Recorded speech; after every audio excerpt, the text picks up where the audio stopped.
Jody Santa Maria na overwhelm si Maria nang matapos niya ang first 10K run.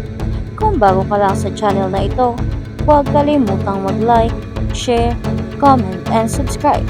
At huwag kalimutang pindutin ang notification bell icon para maging updated ka sa bawat upload nating video. Jody on parenting teen son 30 Lacson. I let him spread his wings, I let him run his own race.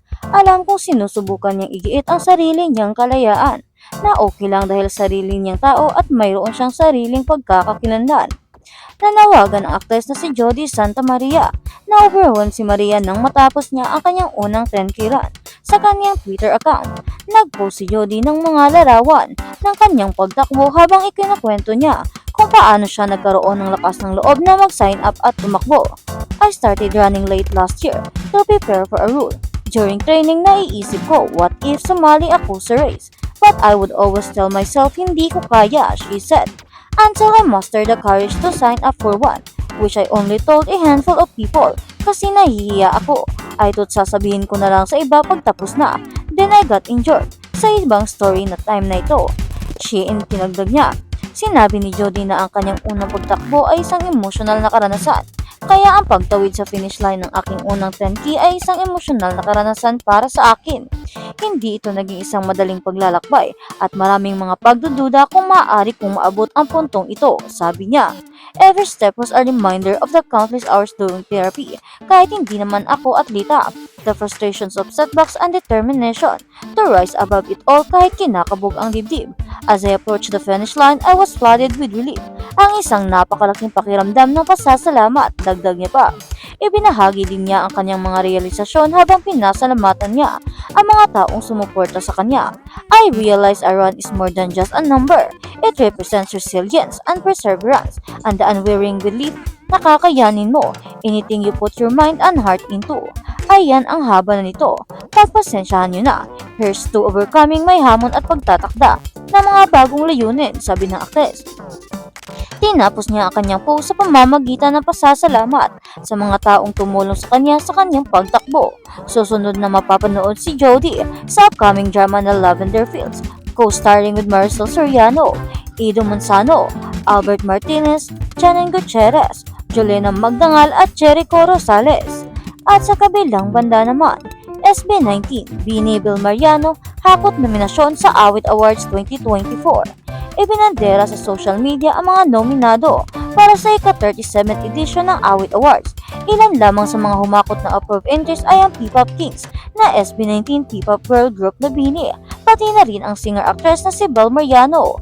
Ilan lamang sa mga kategorya na nakasama ang SB19 ay ang Album of the Year, Record of the Year, Song of the Year, Best Performance by a Group, Music Video of the Year at Best Performance by a Solo Artist.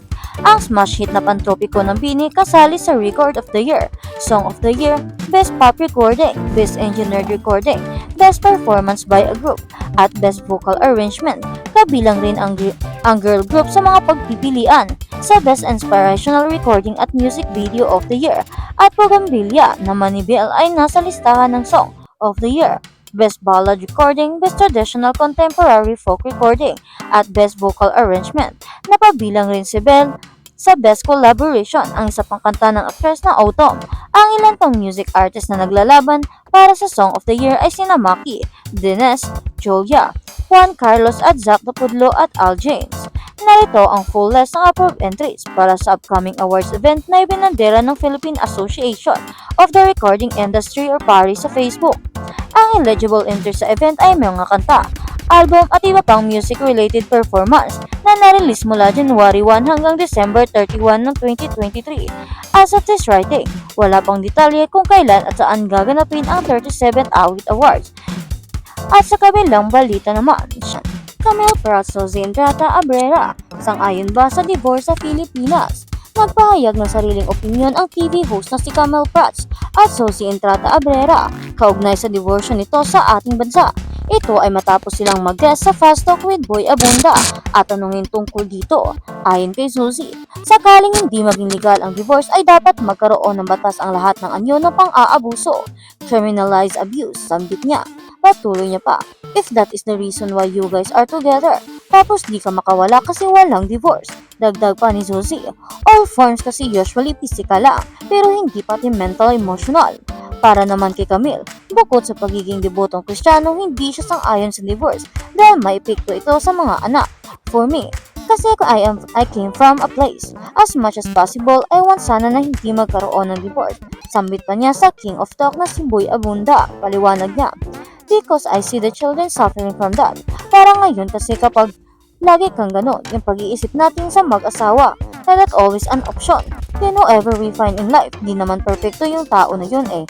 Anya pa, habang ikinigiit ang diborsyo ay isang mutual na desisyon. Wika pa niya.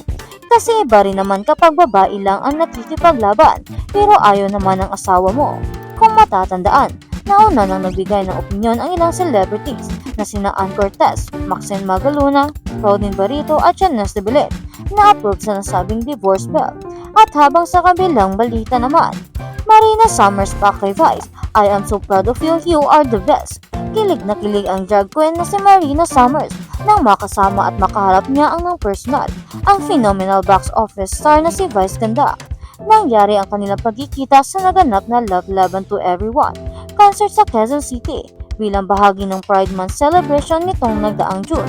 Sa kanyang Twitter account or X ngayon, nag-post ang drag artist ng photo nila sa ni Showtime. Post kung saan ibinahagi niya ang nakaka-inspire na mensahe sa kanyang device. Hearing Mary Vice says, I am so proud of you, you are the best, the best. Before I performed last night is probably one of the best things that has happened to me as an artist, sabi ni Mariana sa kanyang tweet. Dagdag pa niya, Vice ganda ko, you have always been a queer icon, an inspiration for a lot of Filipinos. I love you and thank you for being you. I will continue to make you and our community proud, aniya pa. Sa huli na ichika rin niya sa Madlang People ang binitawang punchline sa kanya ni Vice. PS, sabi niya, tsaka na daw akong mag-retire pag mayaman na ako, at pag masakit na yung tuhod ko. Sa isang hiwalay na post ni Marina Summers sa Instagram, makikita ang ilan pa niyang litrato kasama si Vice Ganda. Nakakataba ng puso at mas nakakalakas pa raw ng loob ang sinabi sa kanya ni Vice. Your brilliance and success need to be celebrated.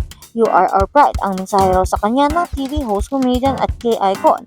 Si Marina Summers or Adrian Mateo Gento Alabado sa tunay na buhay ay nakilala at sumikat ng bongga-bongga sa first season ng Drag Race Philippines at sa second series ng RuPaul's Drag Race UK vs. The World.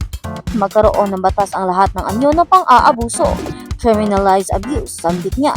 Patuloy niya pa, if that is the reason why you guys are together, tapos di ka makawala kasi walang divorce. Dagdag pa ni Suzy, all forms kasi usually physical lang, pero hindi pati mental emotional. Para naman kay Camille, bukod sa pagiging debotong Kristiyano,